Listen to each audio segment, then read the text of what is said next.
ભરૂચમાં કોંગ્રેસ દ્વારા ઉત્તરાખંડમાં બનેલી ઘટનાના વિરોધમાં રેલી કાઢતા પોલીસે કોંગ્રેસના આગેવાનો અને કાર્યકરોની અટકાયત કરી હતી।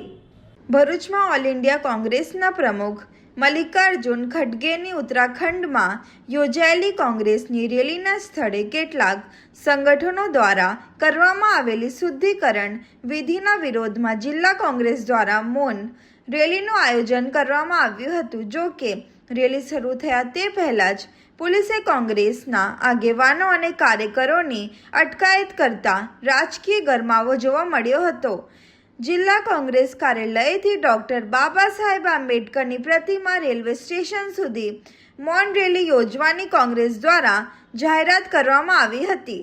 કોંગ્રેસના આગેવાનો અને કાર્યકરો રેલી માટે એકત્રિત થયા તે દરમિયાન પોલીસે તેમને અટકાવ્યા હતા।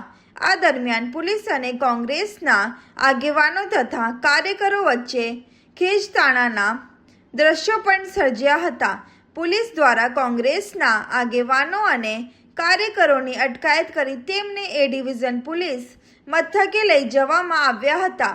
આ દરમિયાન જિલ્લા કોંગ્રેસ પ્રમુખ રાજેન્દ્રસિંહ રાણાએ પોલીસ કાર્યવાહીને લઈને વિરોધ નોંધાવ્યો હતો। તેમણે પોલીસ ભાજપના ઇશારે કામગીરી કરી રહી હોવાનો આક્ષેપ કર્યો હતો।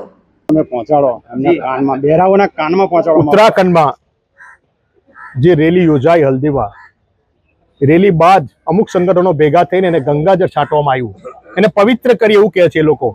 એટલા માટે કહે છે કે ભારતીય રાષ્ટ્રીય કોંગ્રેસના પ્રેસિડેન્ટ અમારા ખડગે સાહેબ એ રેલીને સંબોધતા હતા, એમના ગયા પછી ત્યાં ગંગાજળ છાંટવામાં આવ્યું ને આ કેન્દ્રની સરકાર ભારતીય જનતા પાર્ટી એને પ્રોત્સાહન સંગઠનોને આપી રહી છે।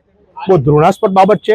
એના વિરોધમાં આજે અમે મારી જિલ્લા કોંગ્રેસ સમિતિથી બાબા સાહેબની પ્રતિમા સુધી પુલાર કરી જય ભીમના નારા સાથે અમે કોંગ્રેસ સમિતિથી નીકળતા 100-200 મીટરમાં ભારતીય જનતા પાર્ટીના ઇશારે ભરૂચ પોલીસે અમારી ધરપકડ કરી।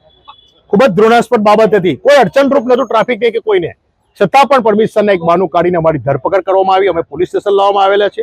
આ દેશમાં કેમ એ દલિત હતા એટલા માટે? ખડગે સાહેબ હિન્દુ નતા? એક હિન્દુવાદના નામે આ સરકાર જે જ્ઞાતિના બટવારા કરી રહી છે, આ દેશના ભાગલા પાડી રહી છે અને સખત શબ્દોમાં અમે વખોડીએ છીએ। અને આ ભારતીય જનતા પાર્ટી પાસે તમે શું આશા રાખી શકો?